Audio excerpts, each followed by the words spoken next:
menikmati kemaksiatan itu sendiri. Nah, ini yang juga sangat bahaya ketika seorang sudah menikmati sebuah kemaksiatan, maka dikhawatirkan itu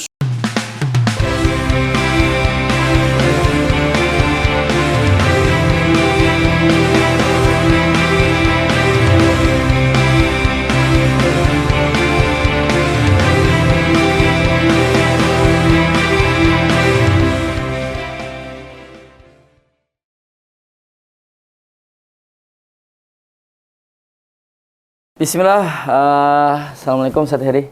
Assalamualaikum. Masya Allah, kayak halak Ustaz. Alhamdulillah, khair. Munawar Ustaz, mabsuta. Insyaallah, barakallah fiik. Insyaallah ya Ustaz. Hayakallah. Ustaz, ini ada pertanyaan nih Ustaz dari Al-Kalam nih Ustaz. Dari Jama' Al-Kalam. Ini pertanyaan yang menurut saya sangat bagus karena menunjukkan dia ini introspeksi diri gitu Ustaz. Jadi saat kenapa ya saya ini pulang dari umroh, bukannya iman tambah naik, tapi kok malah turun. Nah, ini kenapa kira-kira sebabnya Ustaz? Fadhil Ustaz. Setiap orang beribadah itu pasti bertujuan agar dia semakin meningkat ketakwaannya kepada Allah Subhanahu wa taala. Namun perlu diketahui juga bahwa tidak setiap kebaikan itu lepas dari ujian. Sehingga barangkali kemaksiatan atau keinginan kemaksiatan yang dilakukan oleh penanya setelah pulang umroh itu barangkali adalah bagian daripada ujian. Karena ujian itu tidak terlepas bagi orang yang keimanannya semakin bertambah. Dalam sebuah hadis Rasulullah SAW bersabda, asyadun nasi bala'an al-anbiya sumal amsal fal amsal.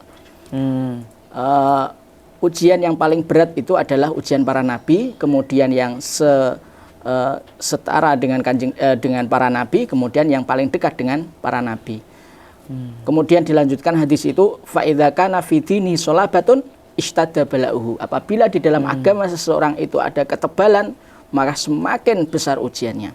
Masya Allah. Dan di antara ujian itu adalah ujian zohirah yang lahir, yang tampak, ada juga ujian batinah yang tidak tampak. Dan termasuk kemaksiatan ini bagian daripada ujian itu.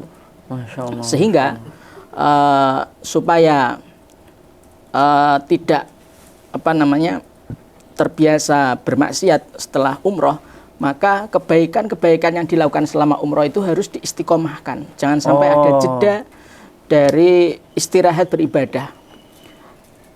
Kenikmatan ibadah ketika berada di tanah suci itu harus dilanjutkan setelah tidak lagi di tanah suci.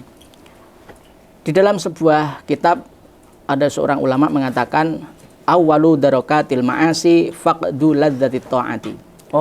Pertama kali fase kemaksiatan itu adalah kehilangan rasa taat, kehilangan rasa dalam beribadah. Setiap umroh pasti di sana ibadahnya itu enak, tenang, siapapun itu. Nah, kemudian setelah umroh, terkadang ini mulai berkurang. Lah ini awal daripada fase kemaksiatan itu. Sehingga ketika terjadi seperti itu harus banyak istighfar, harus segera memaksa diri untuk berbuat ketaatan. Wa asyaddu minha at-taladzudu bil ma'siyah. Nah, kemudian yang lebih besar lagi, yang lebih parah lagi daripada fase kemaksiatan adalah menikmati kemaksiatan itu sendiri. Nah, ini yang juga sangat bahaya ketika seorang sudah menikmati sebuah kemaksiatan, maka dikhawatirkan itu su'ul khatimah.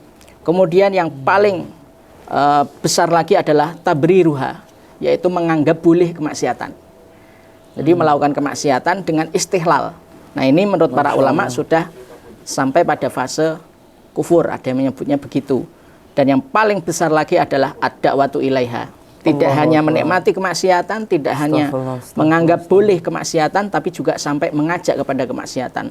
Nah, ini biasanya adalah orang yang sudah qalbun mayit, yang sudah berhati mati, sehingga tidak ada rasa terhadap ketaatan dan tidak ada rasa kelezatan di dalam ketaatan, dan tidak ada rasa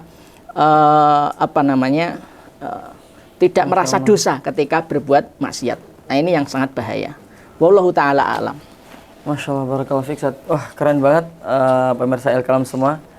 Jadi nasihat emas menurut saya ya dari Pak Ustadz kita, Pak Ustadz Heri Hafizahullah Ta'ala, bahwa memang ketika pulang dari umroh, kebiasaan itu harus kita bawa di tanah air. Dan ketika iman turun itu pasti disebabkan karena faktor tadi itu ya, berkeinginan untuk maksiat dan diawali dari rasa hilangnya kenikmatan saat beribadah. Tapi kurang lebih begitu pemirsa El-Kalam. Wabillahi taufik. Wassalamualaikum warahmatullahi wabarakatuh. Waalaikumsalam. Masya Allah.